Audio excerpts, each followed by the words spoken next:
What's going on, you guys? So last night I didn't get to do a post-fight reaction to none of the fights last night. I was so tired with the kids all day, and by the time the fights came on, I just didn't even really feel like picking up the microphone and doing it. I just didn't feel like it. You know what I'm saying? I fell asleep early and shit, but I'm gonna get my thoughts on the fights last night. It was a good night. Fights overall, even on the MMA side of things, but we're gonna talk about some boxing. Steven So-Called Nelson had a good fight against DeAndre Ware. It was a really good fight between two Midwest fighters. So-Called Nelson showed us that he got dog in him. He showed us that when he's cut, when he's getting headbutted, he's gonna push through and make it happen. You know what I'm saying? So shout out to Steven Nelson for showing us the resilient side of his boxing game. Because when you're looking at a young fighter or up and coming fighter, you look for certain things other than just talent and the skill. You want to see how would they react when things aren't going their way. How would they make adjustments? How resilient are they? You know what I'm saying? If they get hit in the mouth, how would they react? If they get cut in a fight, how would they react? And Steven So-Called Nelson showed us that when it's time to turn up the heat, he will turn it up on you. So shout out to Steven Nelson. Now, Jamel Herring was the main event against Jonathan Oquendo, and watching that fight, it was one of those things where the guy he was fighting was doing the same thing over and over and over and over and over again.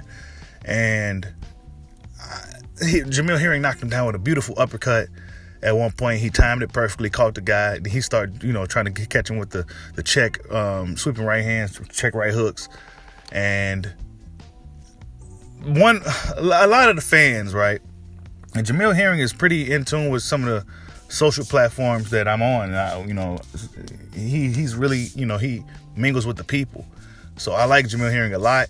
I'm always going to support a guy like Jamel Herring. I'm always going to support Jamel Herring. But a lot of people right now, he's probably listening to this video too, but a lot of people feel that you took the easy way out, man. They feel that you found a way out and you took it. You know what I'm saying? The guy cut you. He was headbutting, rushing in with his head. The guy really stood no chance against you.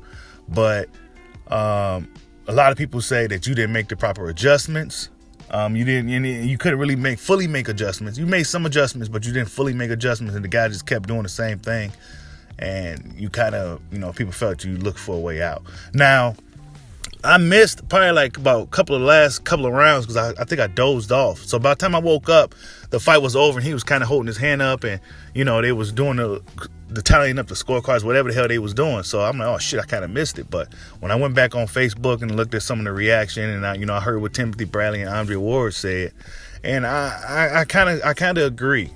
You know what I'm saying? And it's not a slight towards Jamel, but it's just one of those things where, okay, so if we see you in a big fight, bro, we see you in a big fight, a bigger fight, a fight against a more, a guy like Frampton. Even though Frampton may not be what he was years ago, he's still a real good fighter. You know what I'm saying? Got a lot of experience. So when people see that, it's like, oh, so if the going gets rough, will he push through? You know what I'm saying? Will we be able to count on Jamel Herring to push through?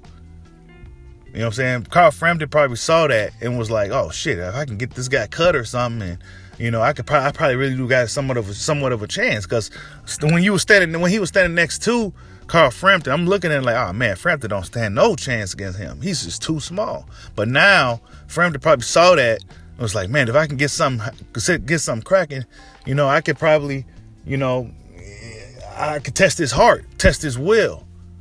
You know what I'm saying? So now people kind of questioning that. A lot of fans say, nah, well, guy was fighting real dirty and blah, blah, blah. But we've seen fights where Sean Porter was coming in head first against Andre Berto. He was doing a lot of complaining too. But see, when I see that, when a fighter's fighting a guy who they know is going to be come with that approach or that rugged head first approach, damn well they prepare for that. But then when they get into the ring with these guys that do that, they complain to the ref. They be focused on the referee, and they react. Their reactions is just really exaggerated. Like, the headbutts probably is shocking, especially if you've never really felt it before. A guy coming in and your head clashing. It's probably shocking to a lot of guys who's not really prepared for it or who never really experienced it. But when you dealing with that, you got to make the adjustments, man. You know what I'm saying? Especially in today's age in boxing, when the fans have more of a voice to be outright, right then and there, critical of you, of these type of performances. You gotta be able to tough that shit out.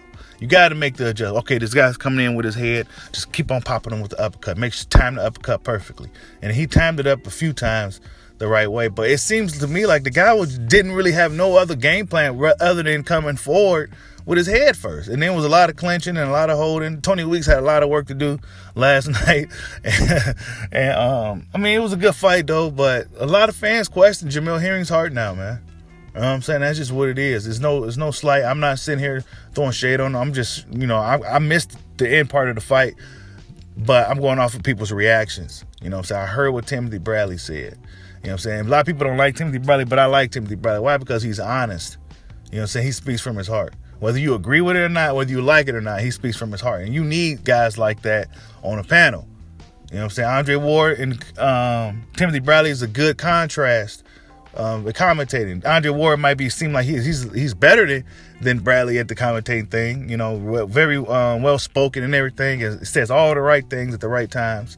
Except for when Jamel Herring got that uppercut. Because as soon as Jamel Herring got that uppercut, Ward said something like he needs that shot, and he found it as soon as he said it. So it was funny.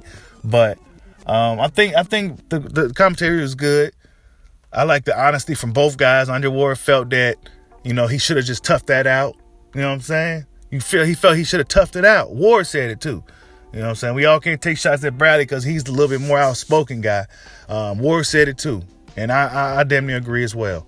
But Jamel Herring, despite everything, he seems to acknowledge his performance. He acknowledged the criticism that he's getting from boxing fans. And like I said before, I respect Jamel Herring. I'm a fan of Jamel Herring, and I will always support Jamel Herring. But you got to hear the good, the bad, and the ugly. And I'm one of these guys who will tell you what you need to hear and not what you want to hear. You know what I'm saying? Out of love. Jamel Herring came out and said, he says, I accept all criticism. I'm not going to run and hide from it. Nor will I celebrate or make any excuses about tonight. If anything, I'm more frustrated and I need to tighten it up for Frampton. As simple as that. Respect. He ain't going to sit here and complain and, make excuses. He said, I just need to tighten it up. You know what I'm saying? It wasn't my best performance. I'm not too happy with the outcome. I understand the criticism from the fans and I'm willing to accept it, and I'm going to do better from here on out. And this is why I said I respect and I always support Jamel Herring.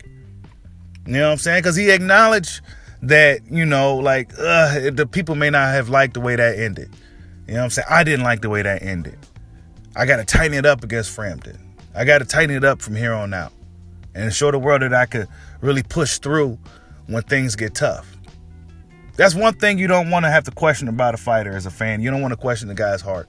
You know what I'm saying? Because it takes a lot of heart to get in the ring anyway. You know what I'm saying? If you ever got in the ring before on any level, it takes heart to even get in there. You know what I'm saying? But when you fight at the highest level, man, it's a game of inches and shit, right?